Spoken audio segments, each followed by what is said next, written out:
tardes, bienvenidas y bienvenidos a la 77ª sesión del Seminario de Perspectivas Críticas en Educación de México y Latinoamérica, Construcción de Discursos y Prácticas. El título de la sesión es la presentación del documento Bases para una propuesta de educación alternativa en México. Nos acompañan en la mesa la doctora Teresita Garduño y Mauro Jarquín. Para nosotros es fundamental poder analizar y cuestionar y estudiar uno de los documentos que en este momento a nivel nacional se está discutiendo en las diferentes secciones de la Coordinadora Nacional de Trabajadores de la Educación, que es este documento que se llama Bases para una propuesta de educación alternativa en México. Nuestros ponentes que hoy van a estar con nosotros es la doctora Teresita Garduño, quien es asesora académica de la Coordinadora Nacional de Trabajadores de la Educación y directora de la Escuela Activa PAI 2. Perdón. Y Mauro Jarquín, él es estudiante en la licenciatura de Ciencias Políticas y está haciendo su tesis sobre empresarios y educación en México. La primera de nuestras ponentes va a ser Mauro Jarquín.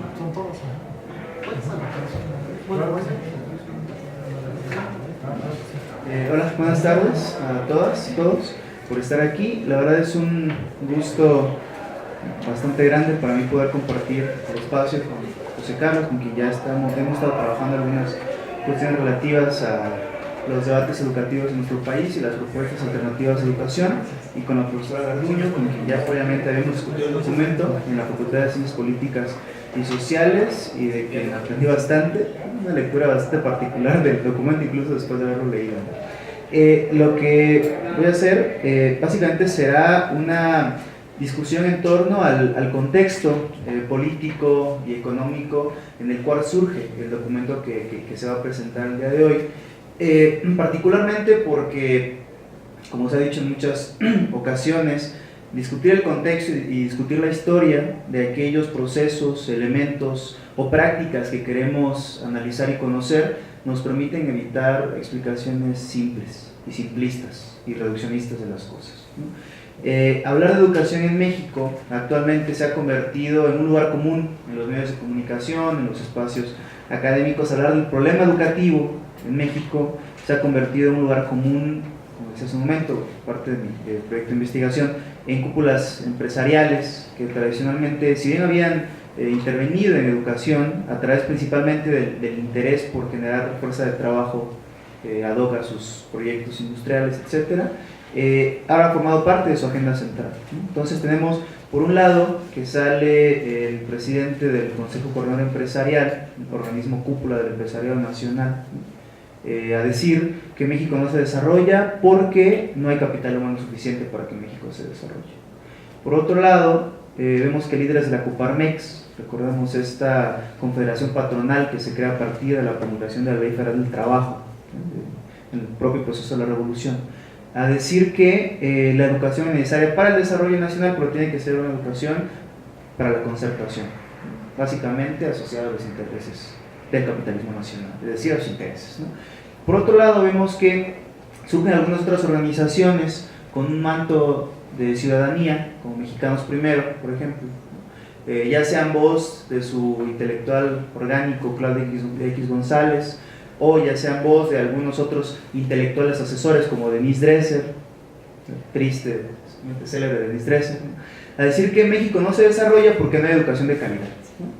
Y como no hay educación de calidad, México no puede ser democrático, México no puede ser productivo, México no puede aspirar a ser un mejor país. ¿Y por qué México no tiene educación de calidad? Pues porque los niños mexicanos salen mal en pruebas estandarizadas a nivel internacional, ¿no? ¿Y por qué los niños y niñas mexicanas salen mal a nivel en pruebas estandarizadas internacionales? Pues porque no hay buenos maestros.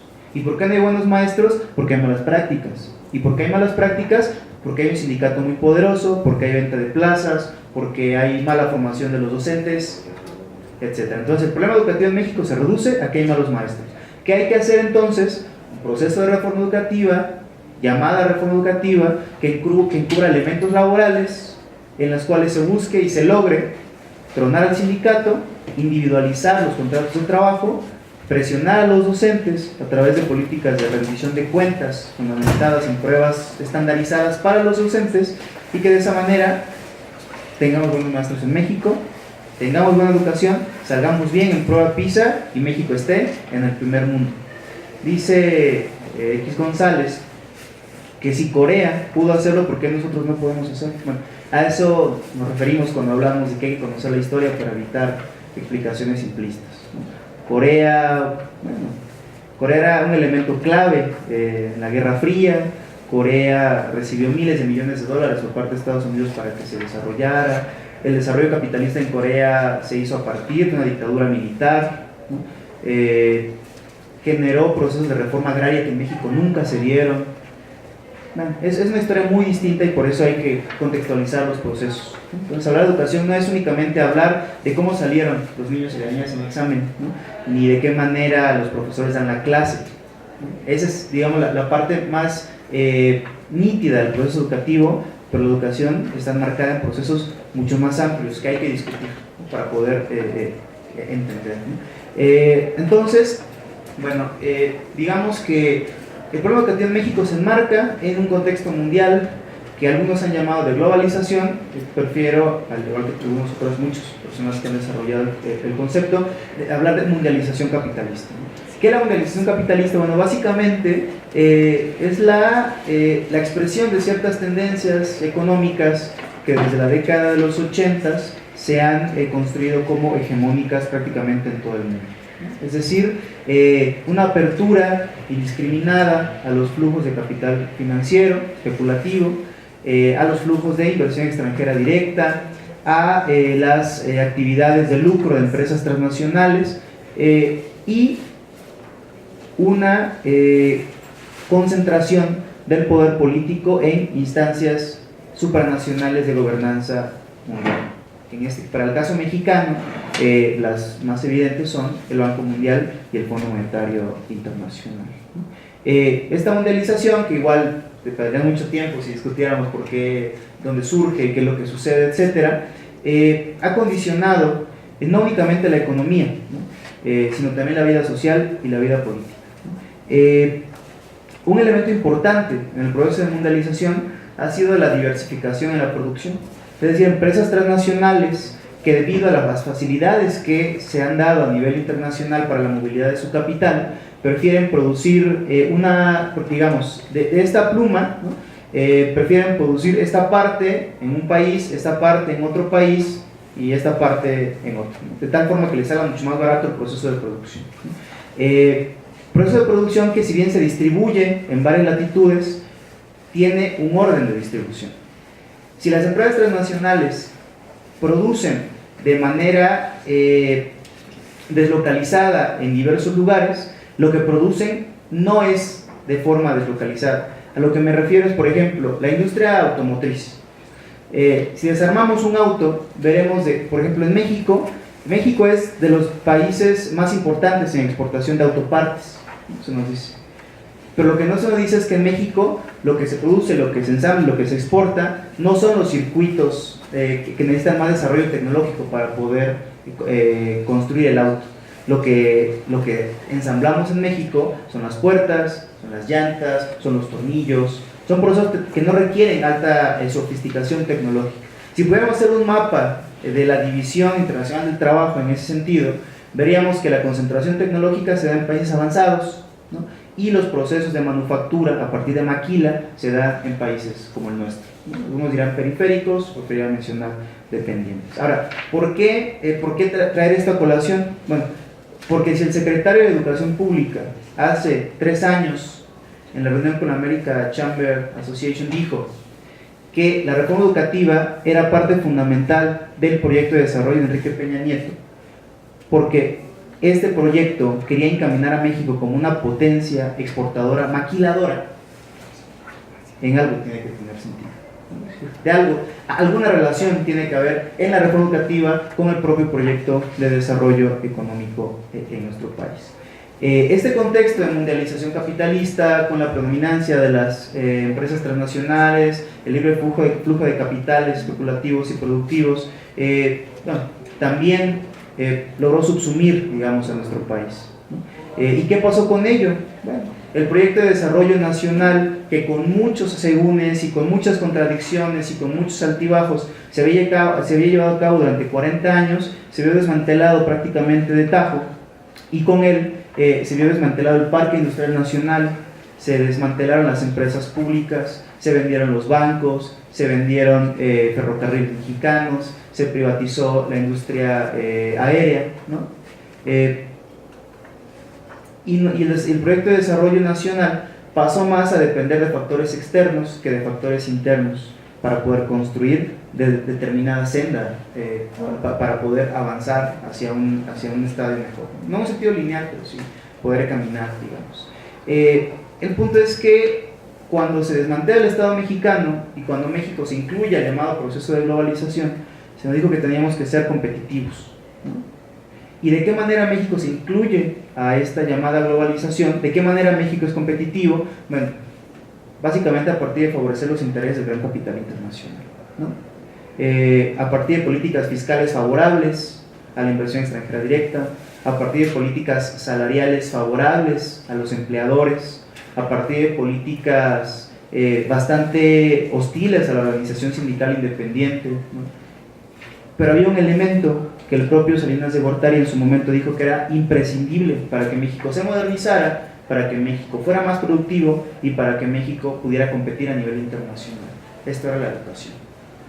En pleno proceso de sexenio de la implantación del neoliberalismo en México de manera más cruda, se llevó a cabo también lo que se llamó modernización educativa, que era una suerte de mexicanización de líneas generales que ya se habían discutido, ya se estaban ejecutando y ya estaban creando agendas a nivel internacional, a partir principalmente de las propuestas del Banco Mundial y a partir de las propuestas de una entidad latinoamericana que se llama PREAL, ¿no? por la Reforma Educativa de América Latina. Lo que se buscaba con la modernización, y lo decía el propio Salinas de Gortari, era adecuar los patrones educativos con el nuevo patrón de desarrollo, ¿no?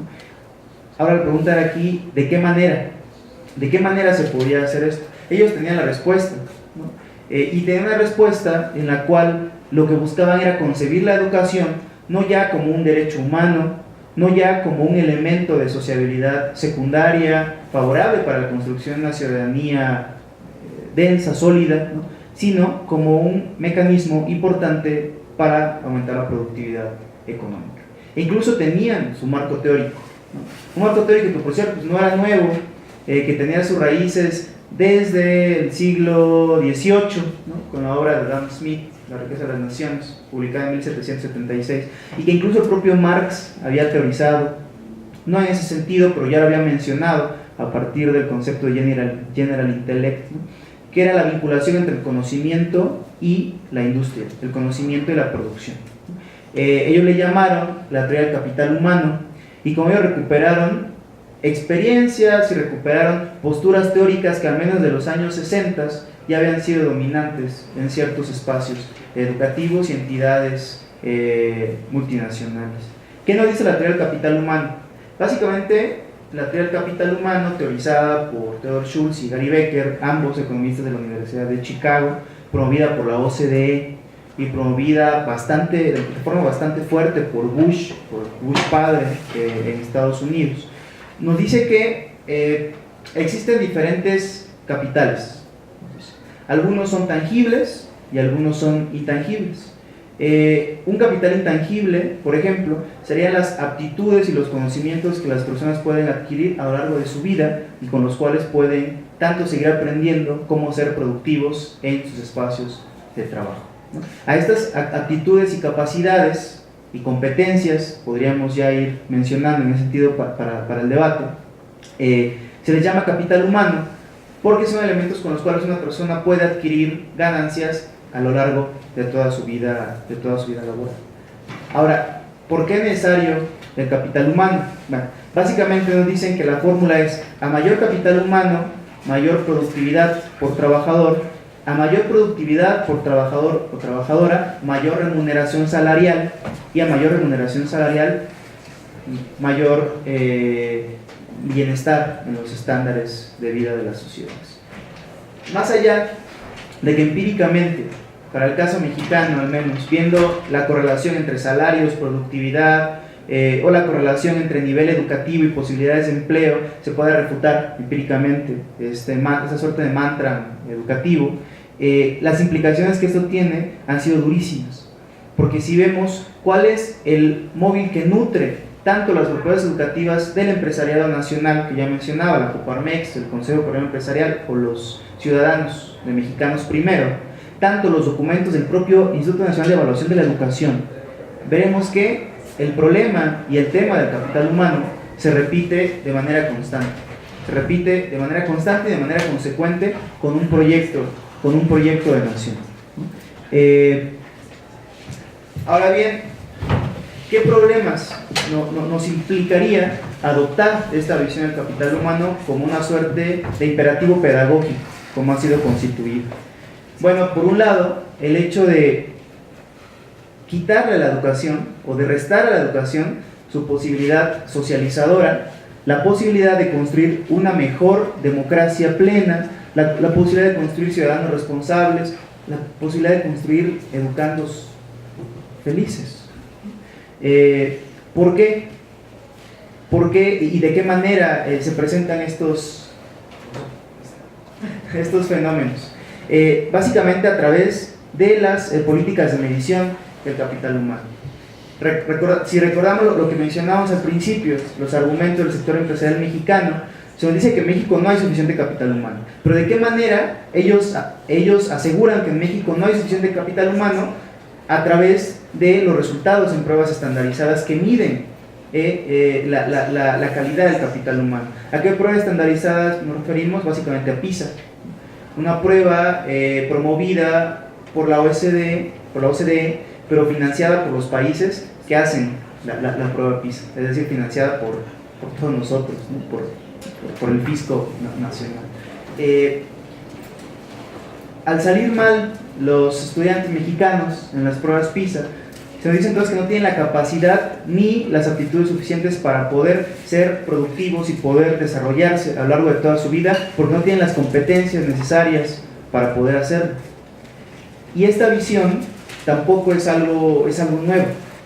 Esta visión encaja tanto con la visión del capital humano como con ciertas determinaciones que el propio Banco Mundial ha generado desde los años 80 con la llamada reconversión del mercado de trabajo. En los 80s, en pleno proceso de contrarreforma política en todo el mundo, de ascenso del neoliberalismo, de golpe a los sindicatos y en América Latina la colita de los procesos de gobiernos autoritarios, dictaduras militares, el Banco Mundial comenzó a hablar de que había un nuevo paradigma del trabajador en la nueva economía, en la moderna economía. Y habíamos pasado de un trabajador que era rígido, de un trabajador que era estático en un puesto de trabajo, de un trabajador que de manera orgánica se articulaba con respecto a la economía y con respecto al Estado, a la necesidad de un trabajador flexible y un trabajador adaptable. Ahora, si consideramos cuáles son estas supuestas necesidades del mercado contemporáneo del trabajo y vemos los valores, no los valores, sino las aptitudes que miden las pruebas estandarizadas a nivel internacional, veremos que esta flexibilidad y esta adaptabilidad, digamos, cubierta con este manto del discurso de competencias en educación, nos alienta a hacer una crítica profunda. Que sí sea una crítica pedagógica, pero también forme parte de ser una crítica al propio proyecto de desarrollo nacional.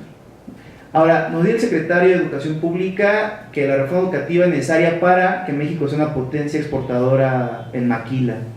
¿Por qué? Bueno, básicamente porque la industria maquiladora lo que requiere son trabajadores flexibles y adaptables.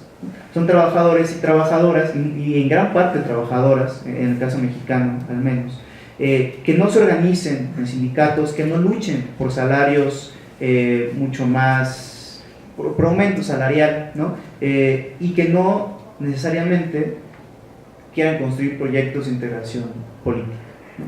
Entonces, si a la luz de esto discutimos cuál ha sido la reforma, discutimos cuáles han sido los interlocutores más importantes de la reforma, discutimos por qué los empresarios están tan interesados en la educación, por qué los empresarios están metidos hasta la cocina en el Instituto Nacional de Evaluación de la Educación, hasta la cocina en las subsecretarías de la Secretaría de Educación Pública, hasta la cocina en la propia oficina de la Presidencia de la República, podemos entender también una parte de esta historia, y podemos entender tal vez que no es que un día los empresarios mexicanos se hayan despertado y hayan dicho, me interesa la educación porque pues, México está muy mal, hay que hacer educación de calidad, sino que también hay intereses objetivos ahí mismo. Si consideramos que quienes financian Mexicanos Primero, el patronato de Mexicanos Primero, forman parte de estas burguesías transnacionales que se crearon a la luz del proceso de globalización, si consideramos que el padre de Claudio González, que también se llama Claudio X González, pero el aporte, ¿no? Es el ejecutivo más importante de Kimberly-Clark en México, veremos tal vez cuáles son los intereses que se tienen ahí. Y esa es una parte del problema educativo, enfocado exclusivamente a los debates y discursos en torno a la necesidad de fomentar y crear capital humano de calidad en nuestro país. Hay otra cara y hay otro rostro, y otro problema, que es el problema que compete a la gestión y administración educativas, y en el cual se ha visto una ruta cada vez más clara, cada vez más transparente, en la cuestión que compete al rumbo hacia la privatización educativa en nuestro país, el cual no nos dice que de repente lleguemos un día a la escuela donde estudian nuestros hermanos, nuestras hermanas, nuestros hijos, y veamos que la escuela diga en venta, sino nos hace analizar cuáles son los mecanismos con los cuales se están administrando los recursos del Estado, cuáles son los proyectos con los cuales se quiere financiar la construcción de escuelas, la reconstrucción de escuelas después del sismo, por ejemplo, con el programa Escuelas al 100, ¿no? O la reconstrucción del centro escolar de Juchitán, en Oaxaca, después del sismo también, ¿no? Y la propia construcción de relación obrero-patronal en torno al Estado y el profesorado, como decía hace un momento. Entonces, la verdad es que el hecho de que la Coordinadora Nacional de Trabajadores de la Educación y los grupos y otros grupos que han discutido la educación propongan unas bases distintas para una propuesta educativa distinta en nuestro país, responde más allá que a una, digamos, única, entre comillas, inquietud pedagógica, que eso ya sería mucho en este tiempo, ¿no? Sino responde también a la necesidad de tomar en cuenta a la trayectoria del Magisterio Nacional como una experiencia que hay que tomar en cuenta, como una experiencia necesaria para poder construir una educación democrática, una educación distinta que no responda a los intereses únicamente de un grupo minoritario de la sociedad que se ha quedado con los excedentes de la riqueza social, ¿no? Sino que responda a las necesidades de las comunidades que conforman este país, que son muchas. Leyendo el documento, mencionaba que en él se recogen las experiencias del PTEO, del Plan por la Transformación de la Educación en Oaxaca, y del PEDECEN, que es otro programa alternativo de educación en Michoacán, y creo que eso nos narra también y nos permite conocer la importancia y la potencia del testimonio político del profesorado en México, ¿no? El cual tiene que ser escuchado, y con esto ya cierro, porque es bastante curioso que en este proceso de reforma se diga que, la escuela está al centro, pero al centro de la escuela está el profesor o la profesora, pero la profesora o el profesor solo están al centro de la escuela a la hora de evaluar el rendimiento educativo de la escuela, no a la hora de construir las rutas educativas sobre las cuales las escuelas tienen que llevar a cabo su práctica pedagógica. Es decir, el profesor en México básicamente es a quien se tiene que evaluar y castigar en función de los resultados de una evaluación autoritaria, pero no el sujeto que puede aportar para la construcción de una educación mucho más ad hoc a los intereses, y lo dice el documento, nacionales pero que también sean intereses locales, ¿no? Entonces, la discusión es mucho más allá que discutir de qué manera enseñar a un estudiante sumar 2 más 2, ¿no? Sino es discutir qué país queremos, qué sociedad buscamos y de qué manera podemos colaborar todos para llegar a una mejor situación educativa, democrática e incluso económica en nuestro país, ¿no? O sea, muchas gracias.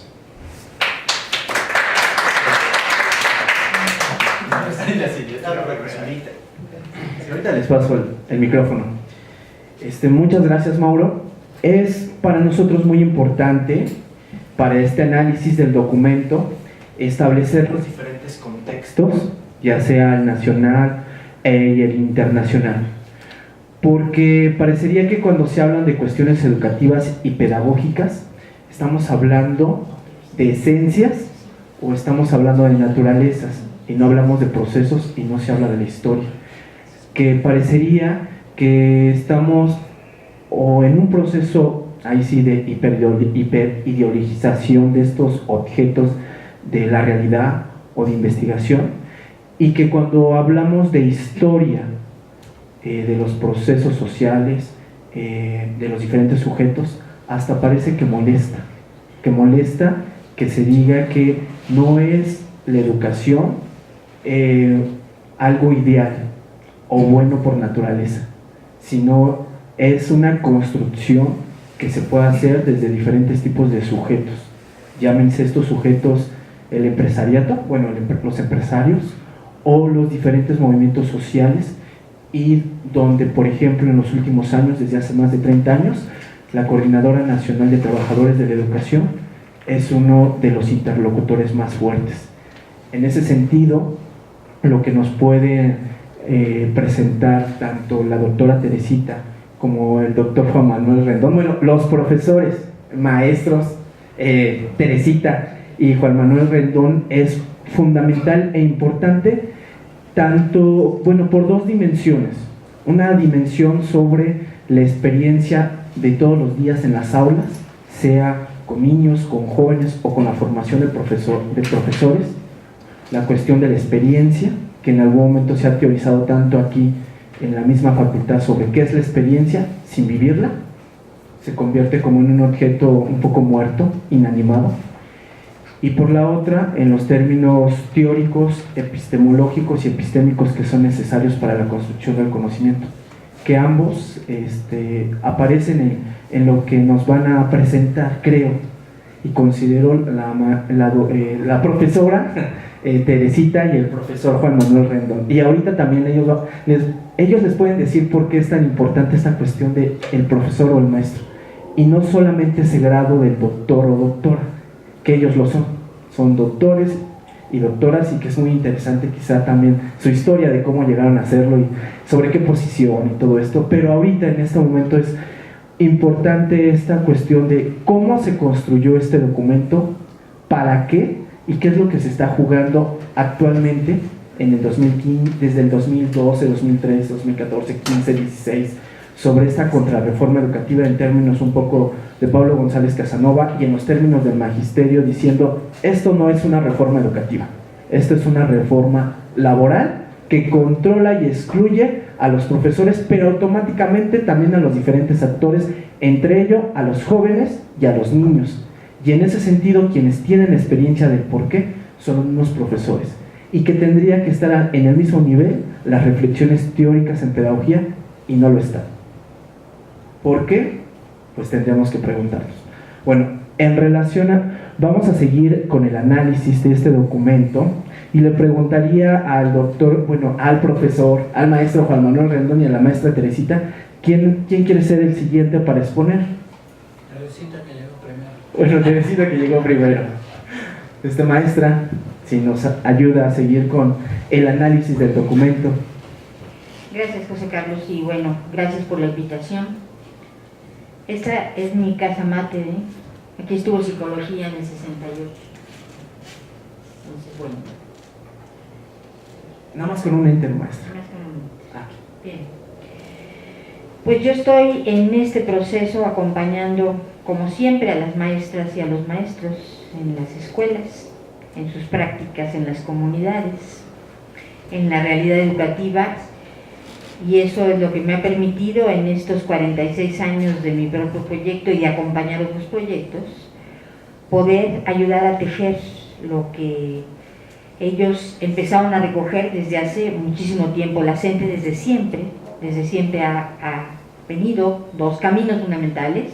Uno, el trabajo en el aula, que eso la ha consolidado como un grupo de lucha social fundamental, y otro, su lucha política. Discutimos muchísimo si se estaba haciendo un modelo, y fue muy claro que no es un modelo. La SEP tiene modelos, la coordinadora no, los profes no. Se plantean las bases para una propuesta de educación alternativa que no es igual, que no es homogénea y que no rigidiza la educación. Y bueno, desde ahí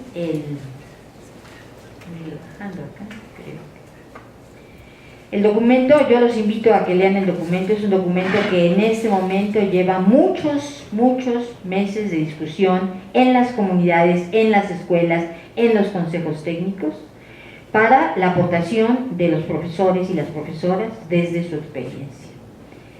Este documento busca fundamentalmente recoger lo heterogéneo, eso es fundamental. Esto heterogéneo se recoge desde las muchas visiones que tienen las maestras y los maestros en los diferentes contextos rurales, urbanos, aislados, comunitarios, acerca de la educación, y que implica una adaptación permanente. Por eso no es un modelo. ¿Qué otra cosa tiene este planteamiento? Uno, que la SEP ha hecho en este proceso, en esta visión homogeneizante, en esta visión hacia el capital, a su principal enemigo poniéndolo en el peor lugar social. Si recordamos cómo se vivieron las luchas de los maestros de la coordinadora, cómo las televisoras nacionales hicieron del maestro el objeto del mayor escarnio, porque era el gran enemigo. Yo les decía alguna vez a los maestros, ¿se han preguntado por qué fue el primer enemigo declarado? Pues porque era el enemigo más fuerte, o sea, un sindicato nacional que podía enfrentar al Estado, eso es algo de temerse, y bueno, así lo hicieron. En ese sentido, lo primero que plantea la coordinadora es que el compromiso educativo implica un compromiso social, pero implica también un compromiso de una enseñanza diferente, y que se va a nutrir de muchas horas de discusión. Se decía en los medios, el maestro no estaba preparado, el maestro es responsable de la mala calidad. Entró el concepto de calidad a la ley, ¿sí?, al tercero constitucional, como si se tratara de una fábrica de tapas. Si estas tapas no son iguales, no cierran. Pero en la educación, los productos, el trabajo cognitivo, el desarrollo social de los educandos no es igual, exactamente es diferente. Por lo tanto, no se podía medir, no debía medirse desde este concepto de calidad. Y ha habido una enorme discusión para que este concepto de calidad embonara en la escuela, cuando en realidad no va a estar presente como un producto. Más bien lo que tenemos que ver es el desarrollo humano, el desarrollo, me gustó mucho una frase que dijo Mauro, el desarrollo de la felicidad de los educandos. Los educandos necesitan, los pequeños, los medianos, los grandes, ustedes, nosotros, necesitamos estar felices en el contexto donde estamos desarrollándonos, porque entonces el producto es un producto mucho más consciente, mucho más propio, eso era lo importante. La coordinadora ha hecho una gran cantidad de foros. Yo me acuerdo que estuve en una reunión, no me acuerdo si era foro esa vez, en la 9ª, y se pusieron a enlistar los encuentros que habían tenido en el país, en los diferentes lugares. Cada estado tenía que presentar qué reuniones había hecho para discutir las bases de su propuesta educativa. Fue más de 1 hora de solo nombrarlos. El encuentro en Oaxaca, en tal región, el encuentro, 1 hora nombrándolos. No hablaron de las ideas, hablaron de los nombres y de los lugares. Con esto quiero decir que los profes sí reflexionan Los profes sí discuten, los profes sí proponen, desde la materia concreta de su aula hasta la perspectiva más amplia de, por ejemplo, por qué Mexicanos Primero estaba metido en la educación. Una cuestión importante fue volver a recuperar un papel que la SEP había eliminado de sus propuestas educativas. En la época en que estuvo como subsecretario el yerno del Bester, me acuerdo de una frase muy importante que dijo en un encuentro: se acabaron los especialistas en la escuela, ahora solo van a ser los maestros. Eso era el antecedente de eliminar los grupos de investigación que durante muchísimo tiempo habían trabajado codo a codo con los profes. Por ejemplo, el CIROWEL, por ejemplo, el DIR. Organizaciones de investigadores críticos y responsables que habían estado acompañando el trabajo real de las escuelas para decir qué pasa en las escuelas. Entonces, pues los investigadores iban a estar fuera. Ahora como que han tratado de seducir a unos. Hay unos seducidos, por ejemplo Silvis Merkes, seducidos en ese proceso y formar parte de esa cúpula educativa, ¿no?, que decidieron pues vender su alma al mejor postor, ¿no? Todo en esta vida tiene un precio, también eso, ¿no? El cuestionamiento fundamental en este documento parte de pensar ¿cuáles son los problemas reales de la educación en México? O sea, ¿a qué nos enfrentamos? No nos enfrentamos a un problema de calidad educativa. Nos enfrentamos a múltiples problemas de una irresponsabilidad del Estado que poco a poco, en esa lógica globalizante o como lo llamaste, mundialista, pone el acento en la iniciativa privada, ¿sí? El Estado cada vez hace un esfuerzo por no hacerse responsable. Pongamos un ejemplo muy reciente.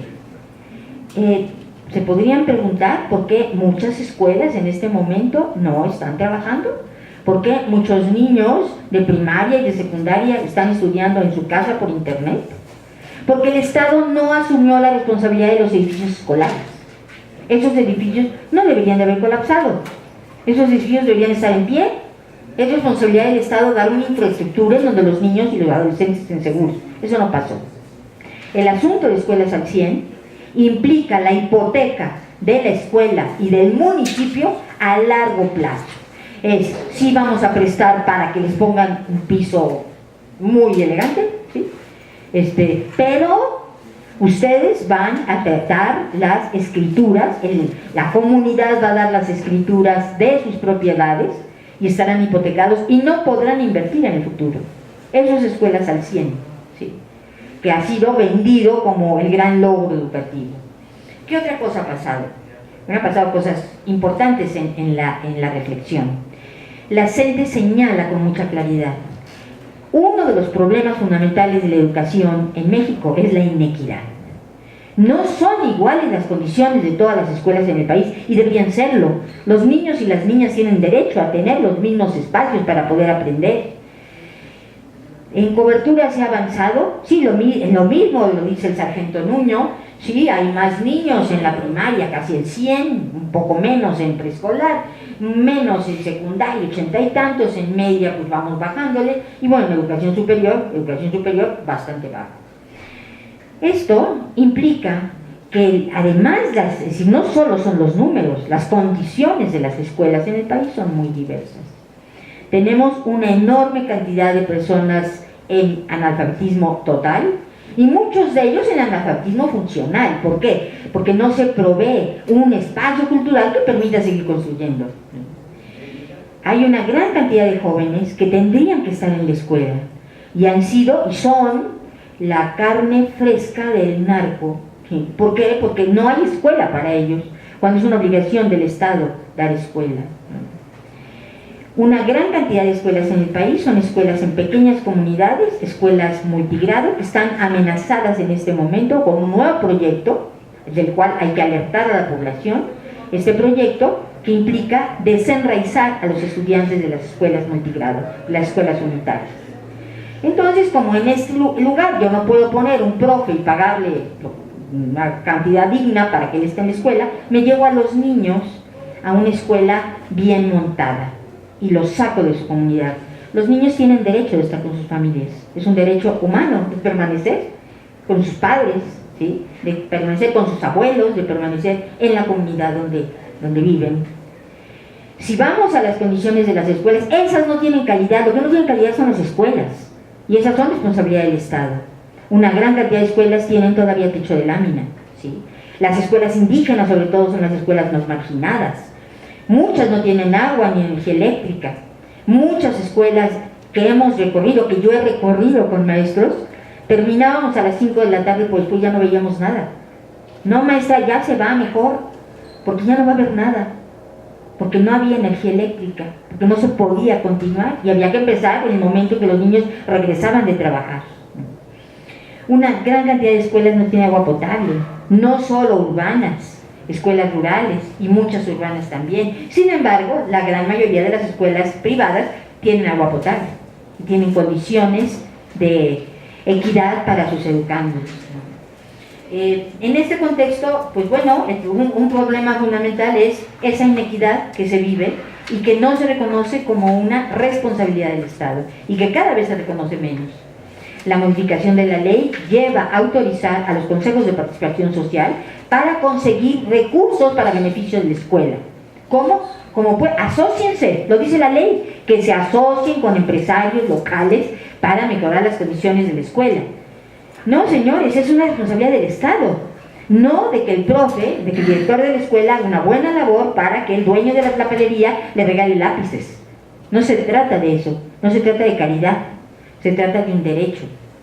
Entonces, en ese sentido, una preocupación fundamental de la CENTE es, primero, develar, decir, no, espérenme, no son condiciones iguales, no estamos en la igualdad, y por lo tanto, lo que se construye en cada lugar va a ser diferente.